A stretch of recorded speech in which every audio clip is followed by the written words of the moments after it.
Swipe Up, episode 218 of the show, where I share my opinions on current events, whether you like it or not. James Cameron, famous director, just released the follow-up, the decade-long follow-up to Avatar, which is in theaters now, Avatar: Way of Water. And this movie that this article is talking about is Titanic, the one of many blockbusters that James Cameron is responsible for, and a movie that has had a bit of controversy, I would say, ever since it came out in the late 90s. The controversy being the end scene of Titanic, where Rose is on a door floating in the ocean after the Titanic sank, and not sharing the door with Jack. And that controversy, which James Cameron has always said is a stupid controversy, a stupid debate to be having, for an upcoming re-release, a 4K re-release of Titanic that is set to be released in around Valentine's Day of 2023. There's going to be a documentary that accompanies that release, and in that documentary, James Cameron, despite calling the controversy ridiculous, did a scientific experiment to prove that Jack could not have survived on that floating door with Rose, and that means that what happened in the movie is scientifically accurate. He did a scientific study, put sensors on 2 stunt people in icy water, and to prove that what he did in the movie is correct. My issue with that, while it may be scientifically proven, my issue, as I'm sure I would assume most people's issue who believe that the controversy of Rose not sharing that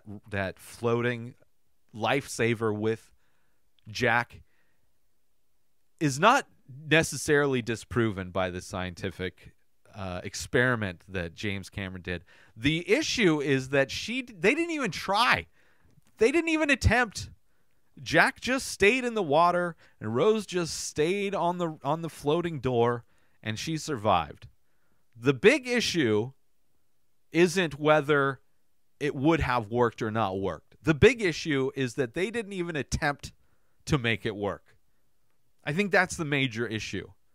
That they were both content. Jack didn't do scientific studies to see if 2 people could survive. Rose didn't do any scientific studies. There was no scientist floating by as part of the crew of the Titanic that's like, hey, only one of you could survive on that. I'm a scientist. I know.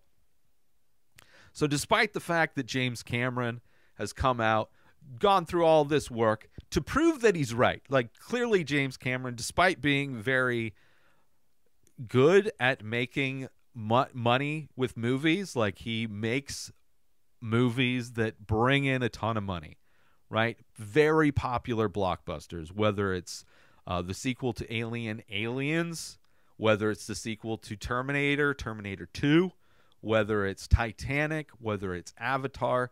Everything James Cameron makes is a gold mine.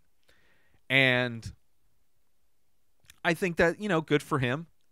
I don't regard him as my favorite director. I think he's definitely tapped into what humanity wants to see and will spend money on, right? Which is having interesting characters in big spectacle movies. I mean, whether it's the sequel to Terminator or the sequel to Alien, he turned what was a horror sci-fi movie into an action movie in both of those cases, which is definitely changes the vibe of those franchises, but clearly was something that tapped into the wallets of the people. He's definitely probably out of the directors like a James Cameron or a Michael Bay or these directors that are able to do these movies that are highly profitable, these big blockbuster spectacle movies, I would say James Cameron's probably the makes the best movies out of those type of spectacle directors. But I don't consider him like a favorite director of mine. You know, if his movies didn't make that much money, I don't think the stories that he tells or the way they're told are particularly extraordinary or special in any way. Whether it's Titanic, which clearly struck a chord, especially with girls of the time, women, it's great love story, whatever. Had some action moments for the guys. Like it's understandable why it was so popular. Avatar, very immersive. Like, he definitely makes these movies that are super immersive, that bring the audience in, that connect with a large audience, and have stories that are pretty simple stories, love stories, environmental stories, or different things. But as far as this scientific study somehow negating the argument people have about the scene in Titanic, the scientific study does nothing to dispense of any kind of doubt, because regardless of the accuracy of them being able to survive on this door, the main issue is that there was zero attempt. Right? I think a lot of people assume they could have survived, but the fact that they didn't even try is the big issue. In my mind, is the big issue. Okay, yes, it looks like they could survive, right? All they would have had to do to prove James Cameron correct, if in the original film Jack tried to get on the door with her and it clearly was not going to work, so then he sacrificed himself. Does not happen. I believe it doesn't happen. I haven't seen this movie in 20 years, so I am kind of going off a very old memory of this, but I believe there is no attempt. Because even if there was an attempt in the movie, I don't think the argument ever would have existed, right? Because you would have seen, whether it's scientifically correct or not, at least you would have seen that attempt in the movie for them to share that door as a way to survive. But the attempt never happened. So regardless of the scientific confirmation of its inability to save both of them, does not matter, James Cameron. You didn't win this argument, right? Just trying to prove something post, trying to come back and justify the fact that you didn't even have them try to do it, because you needed to have him die, right? It has to have that kind of gut punch to lose a character, to kill a beloved character off. That's the whole reason he died. Not because of the logistics of a door not being able to support both of them scientifically, because he needed to kill him off, because that is how you manipulate an audience into caring more. So I should probably go back. I actually would love to do a top 5 of James Cameron's movies and watch them all and rank them. Be very interesting, I think, because he has done some, some big block, as far as like the big blockbuster movies. I think he's definitely the king. He's definitely the king. And I've heard mixed of the new Avatar, but the first one was okay. I remember reviewing it when it first came out, like 15 years ago, however long it's been.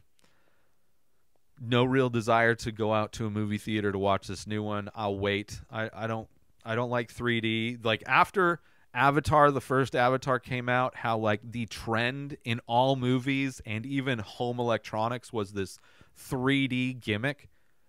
Horrible. It ruined so many movies that came out at the time, and really tried to convince a bunch of people to buy TVs and Blu-ray players that really had no content to play.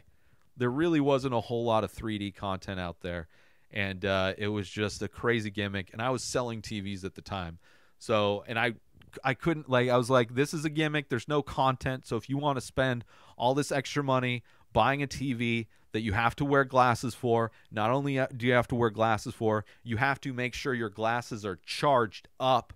So God forbid you're watching a movie and somebody's glasses die midway through the movie. You got to plug them in and wait for them to charge before you can finish the movie. Just the dumbest gimmick that hit, and it was 100% because of James Cameron pushing this 3D technology. And here he is back again with a movie that I hear is amazing and super immersive and looks gorgeous, but I'm not as excited as so many people are. But anyway, good for the scientific effort, and it doesn't prove anything. It doesn't prove. It should have. They should have tried. That's all they had to do. There wouldn't even be an argument if in the movie he had them try to share and then it doesn't work. But they didn't do that. I believe. I could be completely wrong. Anyway. New episodes of The Ray Taylor Show come out every single day. Subscribe on YouTube and everywhere our podcasts are found. Binge the full week over at inspireddisorder.com/plus. Buy Ray Taylor Show merch over at inspireddisorder.com. Have a wonderful day, everybody. Peace out! Today is the day where you wake up and you realize that everything that you've been dreaming about, everything that you've been wanting, every goal and wish and hope that you've ever had can become real. Dreams can come true. What you manifest in your mind, you can bring to reality.